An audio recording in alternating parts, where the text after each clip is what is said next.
Hi, we're going to talk to you about the corruption case in Siemes.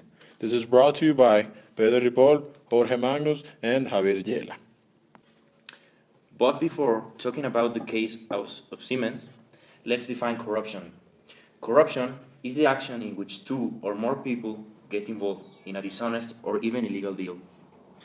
Most of those people involved in corruption tend to be powerful, such as politicians or businessmen, including institutions or governmental facilities. We are going to mention three different types of corruption. First, we're going to talk about bribery. It includes receivers using illegal means of payment to acquire government favors and resource allocations. This can involve tax exemptions, timeframes, and technical standards for complying with laws and licenses. Public information may be monopolized. Then we have institutional corruption. These where conflicts of interest are not managed, so that potential beneficiaries of projects or resources allocations are directly able to control or influence decisions about those projects or allocations. Institutional corruption is often, perhaps most commonly, associated with cases where processes of decision-making are misused by those who have the power to waive rules. Then we have the third one, theft and fraud. Some officials steal state assets under their jurisdiction or made accessible to them as a function of their position in the government. Acquiring publicly owned assets through illegal transactions and fraud constitutes the most extensive form of corruption. Now, who is harmed by corruption? In terms of microeconomics, it will harm inexperienced entrepreneurs, startups, and every stakeholder related to the institution or person committing the action of commerce. The sum of all of the cases above, including the damage in education and culture, will represent a problem in our national economy and the world economy, as the money in taxes and the wealth distribution of wealth would be hitting in countries that prefer to look the other way. The combination of all will cause an exponential increase across the years as everybody does it and tends to be seen as okay. How did Siemens got into the problem of corruption?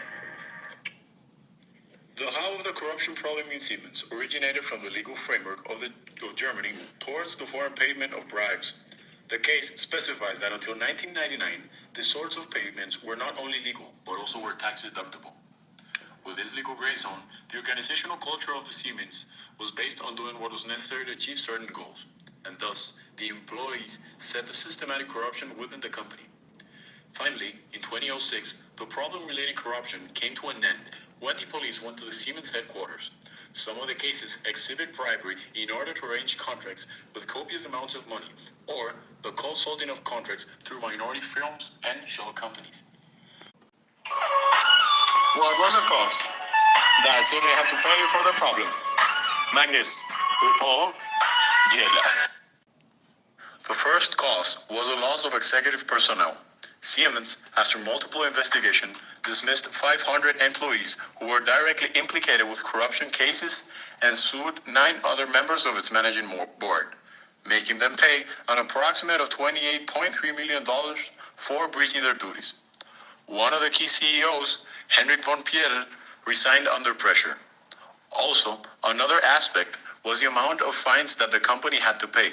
For example, the company paid almost $2 billion in fines, internal investigations, and support staff such as lawyers. One of the biggest impacts was its reputation. Luis Gozer, the CEO of Siemens Mesoamerica, stated that many potential clients were not in the position to do business with the company due to its nature of doing business. This means that the big firms recognized this behavior and understood that Siemens operated outside the legal framework. Evidence of what was stated above is that within a month of the police raid in Siemens in 2006, sums associated with suspicious transactions rose from 20 million to 420 million. Now, to the solution. The way Siemens took care of the problem concentrated in the change of its internal controls. One of the measures was to set a task force that covered many areas of the firm. This was with the purpose of addressing flaws in controls in areas like funds and bank accounts. Also, Siemens adopted managers that were picked from the outside firm. This issued a new set of rules and guides that were designed to centralize the process of managing bank accounts and to tighten controls. As a Siemens employee working in a country where laws on corruption are not enforced, how would you respond to the changes adopted by the company?